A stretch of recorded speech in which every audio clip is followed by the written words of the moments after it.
to the eviction process. Excuse me. Sorry, Good. we forgot to record. We got it all right, wrong everything. All right. Verbatim, here we go. No problem. So there were changes in House Bill 2001. There were changes to the eviction process. Previously, if you had a non-payment of rent, they gave you 72 hours of notice to pay it off. They extended it now to 10 days. They also say in that 10-day window, if you do pay rent, any eviction that is going forward is then dismissed. So you pay your rent off, it's gone. There were also a few other minor changes evictions on a tenant's past record for more than 5 years is now automatically wiped off their record. And that follows a different part of the law where it said landlords can't use evictions more than 5 years or older as a screening criteria to deny or approve their housing. So that's just following in line with that. And in addition to that, so that was a huge funding bill. This also came immediately after Governor Kotek issued what's Emergency Order 2304. And this particular emergency order basically, I made very reductionist here, but it basically said the state of Oregon will be building 36,000 units of housing. So within a year, annual year. And so this bill provided some of that funding. And in addition to that, Senate Bill 5511 also provided a little bit more of that funding, while also providing some funding to OHCS, the Oregon Housing and Community Services, that is overseeing a lot of these different projects and things like that. So I just wanted to share that. And then if you have a particular interest or you're not sure where a particular funding came from, there's something that's very lovingly referred to as the Christmas tree bill.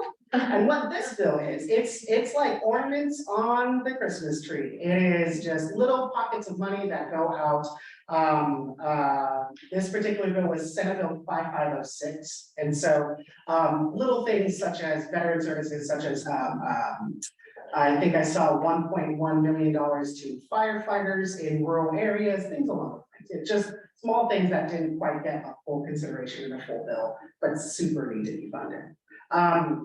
So from my perspective, we, as a renter, we passed a few bills that my organization had supported. One of those was Senate Bill 611. This bill is previously piggybacking off of another bill that was passed in 2019, Senate Bill 608, that has some limitations to what rent can be raised to, as well as some exemptions and provided some, what's the word, relocation assistance as well. This bill, what it currently changed that to was, you may have heard that for tenants that they might have had their rent raised to a maximum of 14.6% this last year.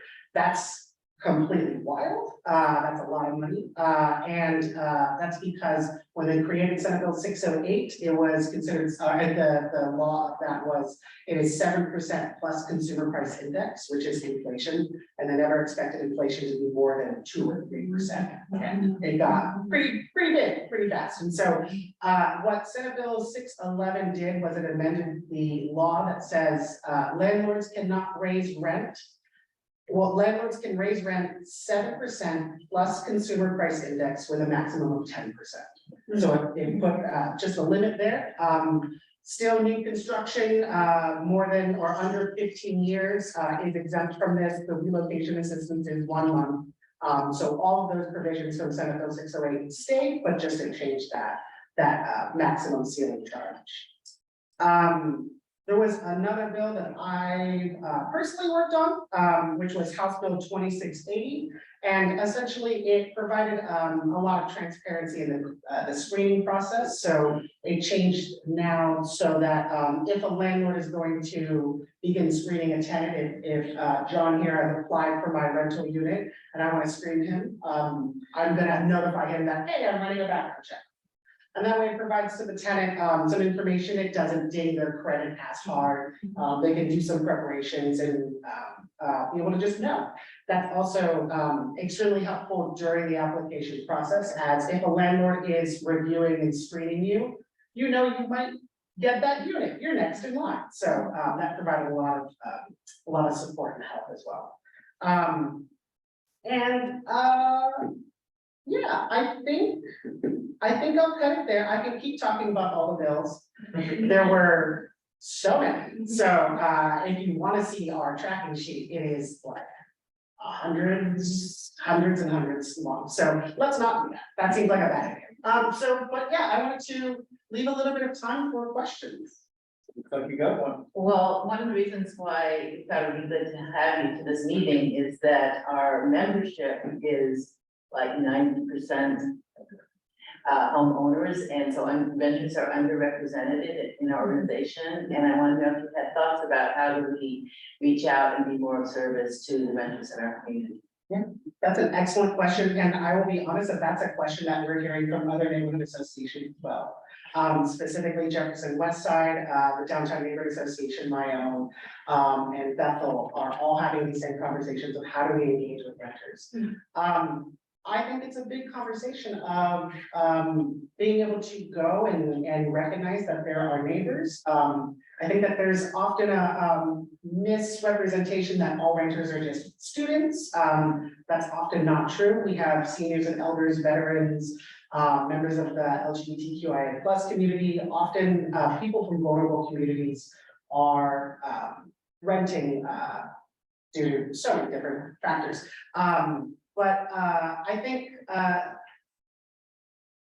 looking at time, the easiest way is to meet renters where they are and to bring up topics or bring up conversations that are important and relevant and engaging. I think that a lot of renters, the city of Eugene released some information about the difference between homeowners and renters. And just when we're talking about the average monthly income, homeowners make on average 50,000, I think it is, annually, and renters make, excuse me, it's 80,000, and tenants make around 30,000.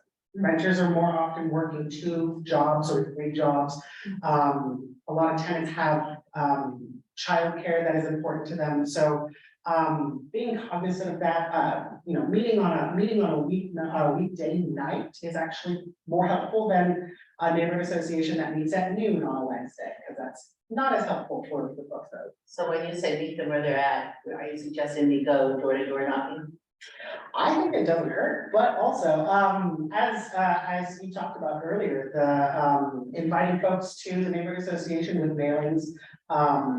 I'm never opposed to door knocking, so I don't want to say no, but it's a hard conversation and it's an ongoing conversation. And as I said, this is not the only time a neighborhood association has begun that conversation. And perhaps, I don't know what kind of outreach you do to tenants in the community. I know I've seen your tables at different places, but if you can put it into the buzz or whatever, that they're welcome at neighborhood associations. Neighborhood associations are not homeowners associations, because sometimes that's confusing. Super agree.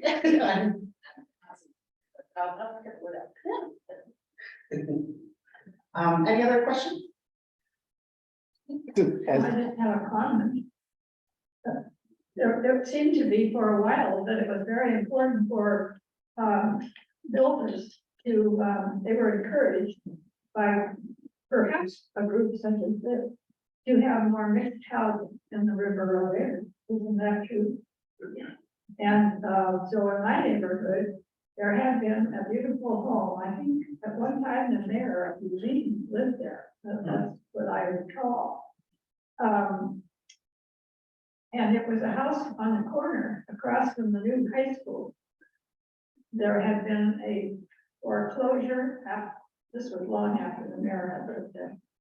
And the house had been broken into, and there was drug use there and a fire. And eventually that went into foreclosure and was demolished.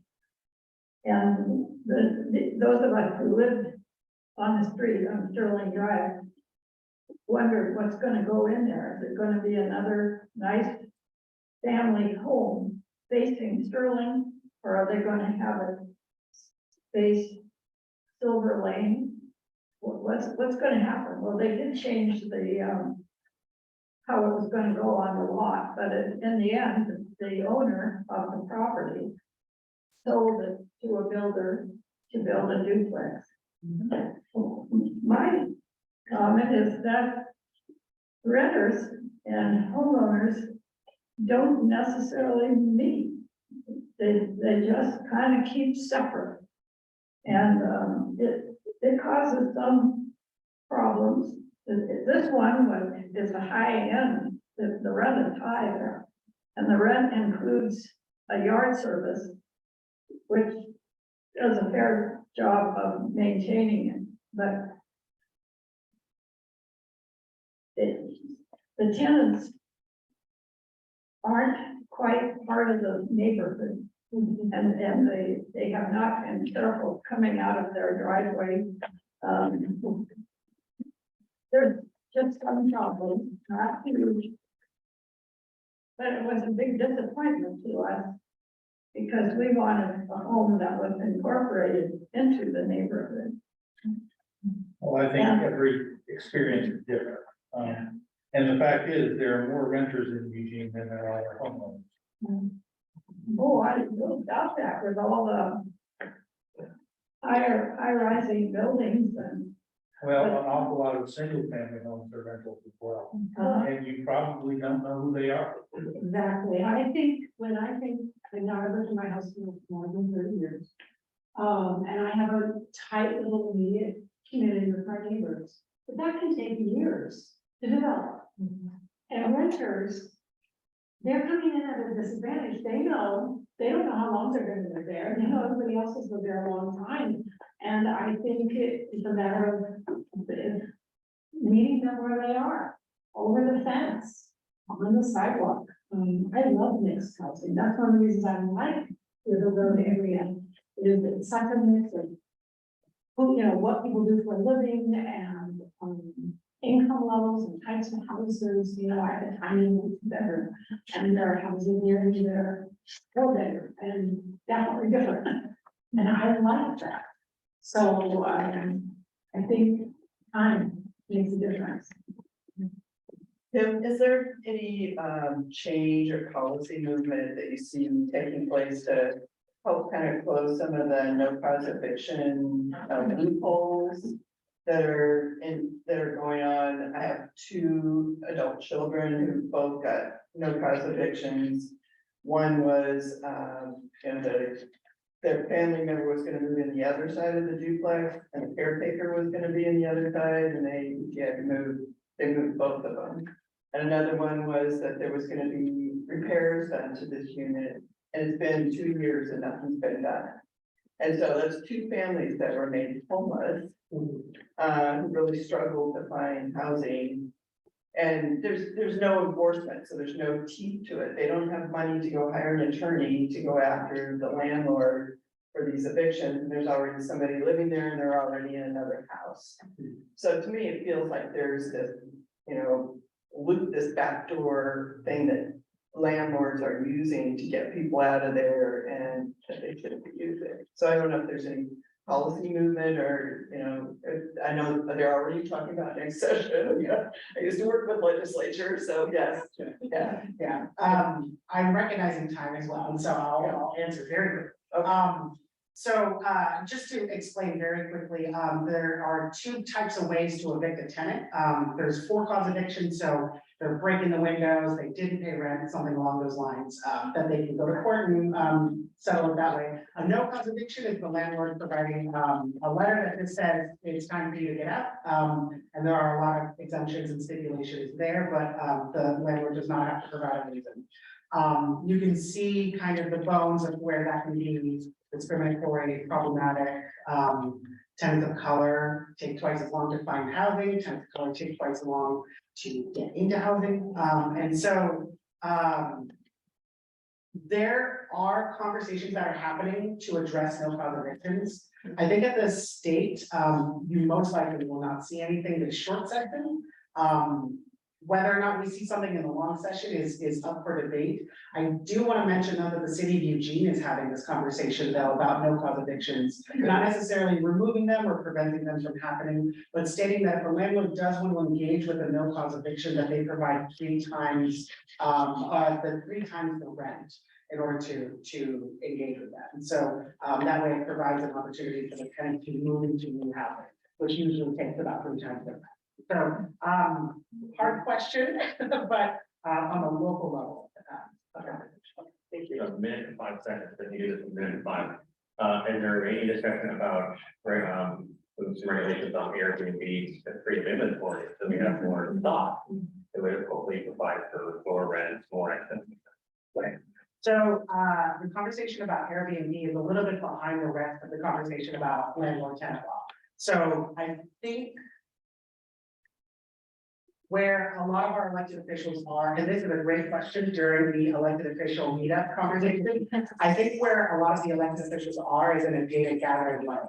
So how many Airbnbs are in our community? How many are engaging with 9-month-long Airbnbs, which is just a rental, isn't it? I think that that's where a lot of folks are, and I think there's a lot of education that's needed too. I think some of our elected officials may not know how many Airbnbs are operating in our communities, and so it's really important to have that conversation with your elected official. But at the moment, I think there aren't any specific huge movements to address Airbnbs right now. I know that there's movements to gather data and information at the moment. So if I recall correctly, the city of Eugene requires Airbnbs to register annually, mhm. but I don't know how well they're enforcing that. Yeah, great question. I don't know either. But they, I want to say about 4 years ago, they did do an Airbnb conversation. So I know that there's something in the city of Eugene, but, and I'm happy to find that. John, back to you, we are 1 minute. Okay, well, as long as everyone is comfortable with the evening, we'll call it a day. Thanks, Tim. Thank you, everybody. Thank you.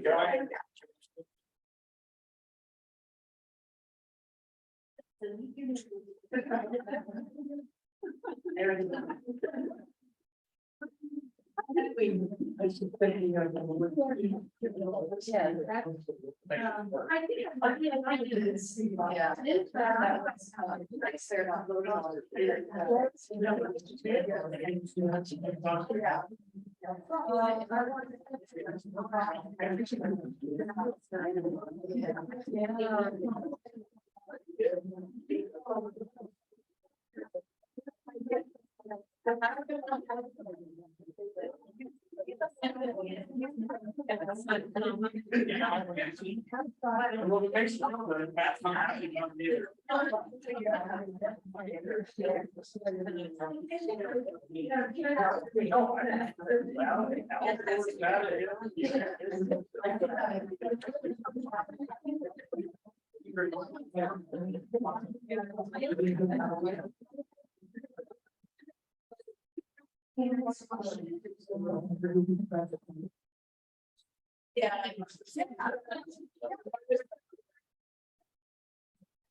Mike never really lived here.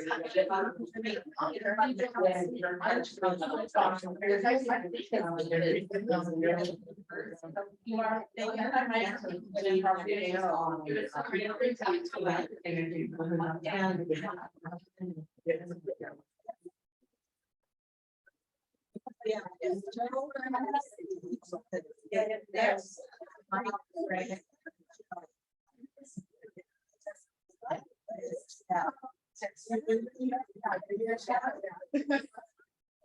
So.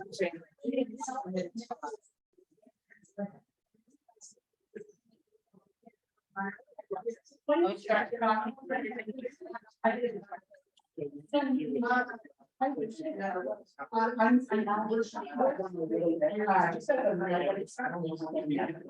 of our staff are on vacation. I have been to the job. But I think. The first one. Yeah, that was.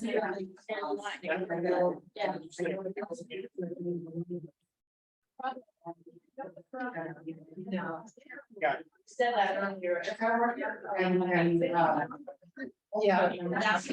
Yeah, she was a really good friend. Oh, yeah, so and then the bartender. And the bar lady. That was really, yeah, I mean, he tried Lauren and that one, and it's important to get stuff. And then bartender.